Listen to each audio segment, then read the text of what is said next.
Good morning, grade 10. Today we're going to discuss about the 20th and 21st century multimedia forms. Philippine Opera.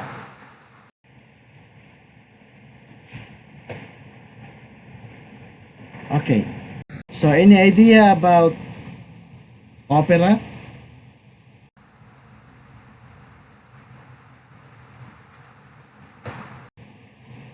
No one? Opera is a part of Western classical music form and tradition. It started in Italy at the end of 16th century and soon spread throughout the rest of Europe.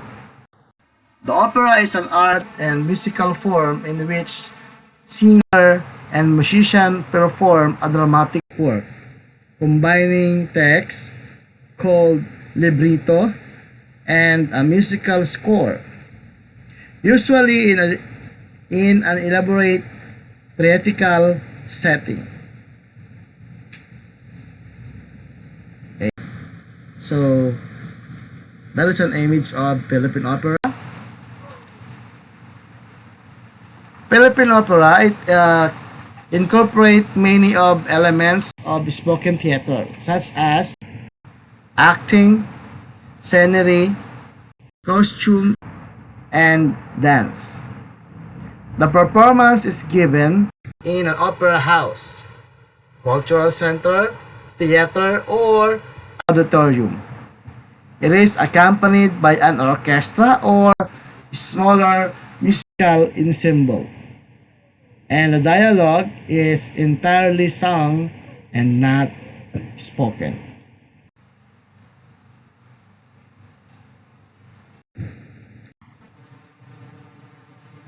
The period in Philippine history was ripe for artists to voice their own sentiments about love of country and longing for independence from colonial rule.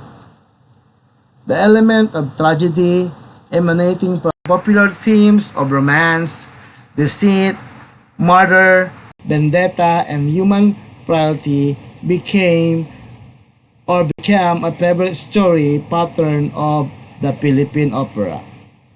Some operatic work were based on previous literary creation, such as Rizal, Noli Me Tangere, and Il Filibusterismo.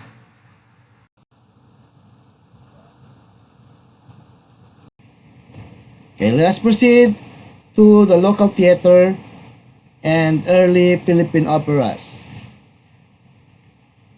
Local theater, including Teatro Sorilla or Sorilla Theater, also known as Dulang Sorilla sa Manila, was a prominent theater in the Philippines.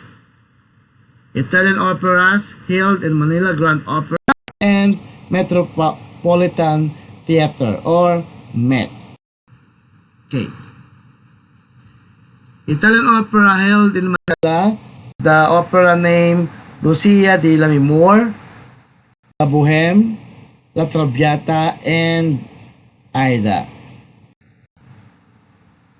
Next. Okay, here is the picture of Sorilla Theater. The Teatro Sorilla or Sorilla Theater, also known as Dulaang Sorilla sa Manila in Tagalog, was prominent theater in the Philippines. Was located along Calle Iris, now a part of CM Ricto Avenue, Manila. The theater was named after Jose Sorilla in 1817 and 1893, a Spanish poet and playwright. The building, which had a seating capacity of 900 people, was officially opened on August 17, 1893, and it was the venue for Spanish language and Tagalog language stage performance. Okay, so that is the Surilla Theater. Next, the first Filipino opera is said to have been Sandugong Panaginip by Pedro Paterno, a poet, novelist, musician, and government official. Always remember that the first Filipino opera is Sandugong Panaginip by Pedro Paterno. Sandugong Panaginip was first presented in the Surilla Theater or Surreal Theater on August 2, 1902. It was translated by the Englishman M.W. Loving with the title The Dream Alliance. On December 19, 1933, Patricio Mariano was staged La Cambini at Metropolitan Theater. And in 1969, First Lady Imelda Romualdez Marcos established the Cultural Center of the Philippines, or now what you call CCP. Let's continue about the Metropolitan Theater. The Metropolitan Theater, or in Filipino, Tanghalang Pangkalakhan ng Maynila, or MET, is a Philippine Art Deco building found near the Mahan Garden located on Padre Burgos Avenue, corner Arroceros Street, near the Manila Central Post Office. It was designed by architect Juan M. Arellano and inaugurated on December 10, 1931. Next, the CCP Complex, Cultural Center of the Philippines per se, at Roas Boulevard, Pasay City, Manila. The Cultural Center of the Philippines or Sentrong Pangkultura ng Pilipinas is a government-owned and controlled corporation established through Executive Order Number 30, 1966 by President Ferdinand Marcos, headed by an 11-member Board of Trustees. Currently headed by the chairperson Emily Abrera. Its current president is Raul Sonico. Next, the Manila Grand Opera House. The Manila Grand Opera House, or in Filipino, Marangal na Bahay Opera ng Maynila, abbreviated MGOH, was a theater and opera house located in Santa Cruz, District of Manila, on the intersection of Rizal Avenue and Doroteo C. Street. It was the premier entertainment venue during the Spanish and American colonial periods and the most popular theater in 90s.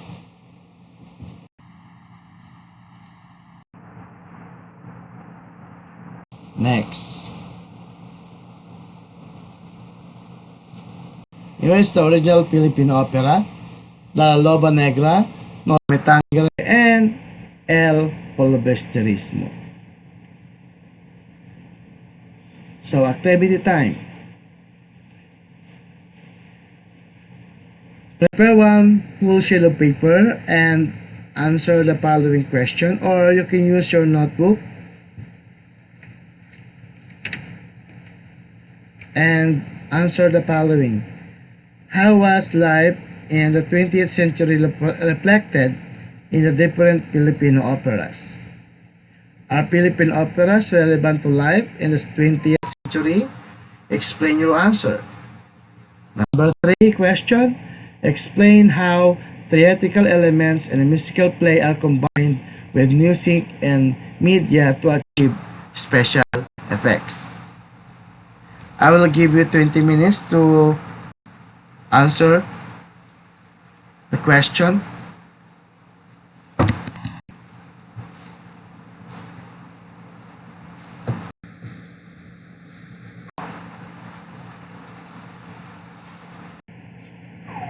Done?